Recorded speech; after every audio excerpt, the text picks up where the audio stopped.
মারিয়া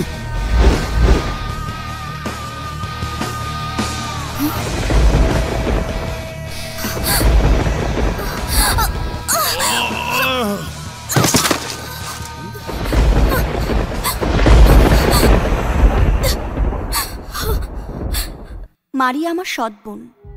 আমি যখন স্কুলে পড়ি তখন জানতে পারলাম বাবা আমাদের না জানিয়ে আরেকটা বিয়ে করেছেন। সে আমাদের ছেড়ে চলে আসেন, এখানেই সংসার করেন। বাবার উপর অভিমান করে কখনো যোগাযোগ করা হয়নি। বাবা অবশ্য অনেকবার চেয়েছেন যোগাযোগ করতে, কিন্তু আমার মায়ের দিকে তাকিয়ে আমি কখনো যোগাযোগ করিনি। মায়ের কাছেই মারিয়ার ছবি দেখি, ওই ছবি দেখা পর্যন্তই। কিন্তু এভাবে দেখব ভাবিনি। রক্তের টান তো, ও যাই করেছে তোমার সাথে একটা কথাই মাথায় রেখো, ও কিন্তু আমার বোন। আমি আসছি।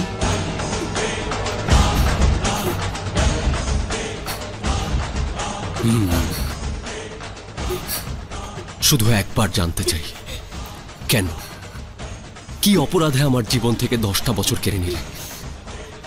কেন, কি অপরাধ? না না, তুমি বললেও কোনো শাস্তি দেব না তোমাকে, কারণ যত শাস্তি দেই না কেন আমার 10টা বছর তো আর ফিরে পাবো। শুধু জানতে চাই কেন, কেন? পৃথিবীতে পাপের শাস্তি মানুষের পৃথিবীতেই হয়। এই দেখো, আল্লাহ আমাকে কেমন অচল অথর্ব করে ফেলেছে। তুমি তো বন্দী ছিলে লোহার শিকের কারাগারে, আর আমি বন্দী আমার ভেতর 8 বছর ধরে।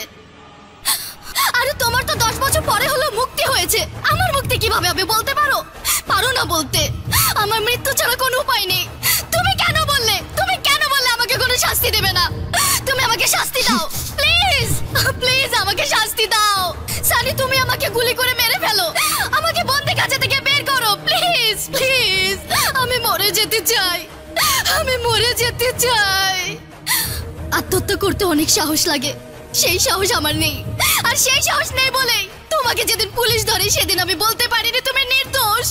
সেই সাহস নেই বলে আমার বান্ধবী আমাকে একটা প্যাকেট দিয়েছিল, সে প্যাকেটের মধ্যে কি আছে তা না জেনো প্যাকেটটা আমি ফিরিয়ে দিতে পারিনি। সাহস বড় দামি জিনিস, বেঁচে থাকতে যত না সাহস লাগে, মরতে তার থেকে অনেক বেশি সাহস লাগে। কি হয়েছিল সেদিন? স্পষ্ট করে আমাকে খুলে বলো।